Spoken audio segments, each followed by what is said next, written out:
I just finished Clown in a Cornfield. This lovely little creature by Adam Cesar, whatever.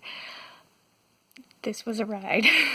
I got nothing that I expected or even necessarily wanted from this book, but I still couldn't put it down. So basically, I went into this knowing the title and that it was some sort of like horror style book. What I got was much more of like a slasher film put into a book form. So not at all what I was expecting. I was thinking it would be like creepy clown, ghosty type apparition thing, more like It by Stephen King or something more in that vein. It's not that. It's very much like a slasher flick, but thrown into a book.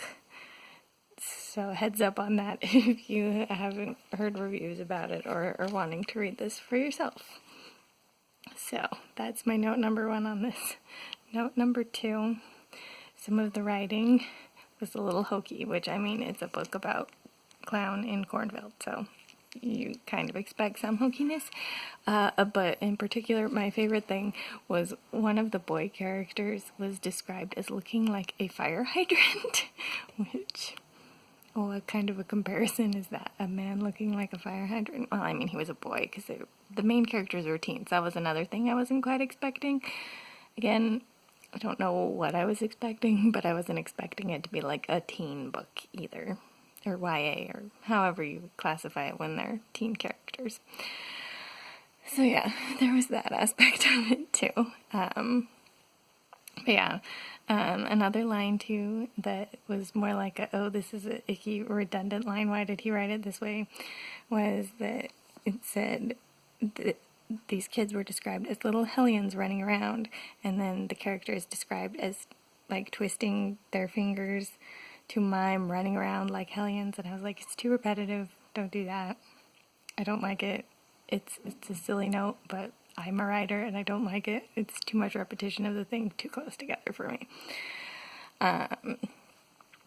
Also, as I mentioned, this is like a teen story.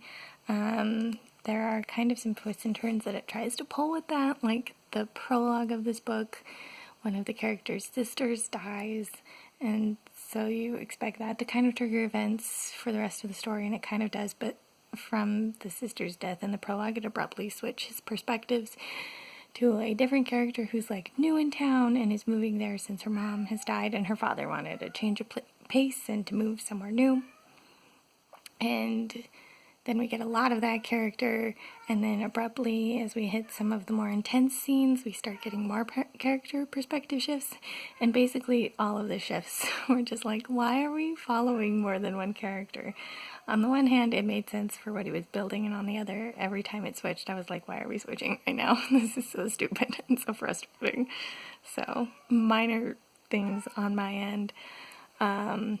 Also, I want to hop into spoilery type stuff a little bit because I can. I feel like the title is a little misleading too, because yes, technically there is a clown in a cornfield, but then there's many clowns in a cornfield. Because the general premise of the story, again, as I said, spoilers if you don't want to hear this anyway, but the general premise ends up being that these kids have been kind of troublemakers, and so the town is trying to get back on them, and they have this sort of town mascot of a clown, and so all these adults band together and dress as clowns and start killing kids. That's the slasher comment that I made earlier, and it was a lot. It was a lot. They were like burning down barns with kids in them. They were taking chainsaws and axes and ice picks to kids, and it was a lot. When you're expecting a spooky ghost story and you end up with a slasher where heads are chopped off and stuff, it's a lot. But I did enjoy it overall, as I said, even though it wasn't the things I was expecting or even necessarily wanting in a lot of ways. I couldn't put it down. It was still a really good read, a pretty fast read overall. So yeah, if you're looking for a slasher movie but want to read it, I would recommend this one. I don't know that I want more recommendations like this. which I would normally ask for at the end of a video.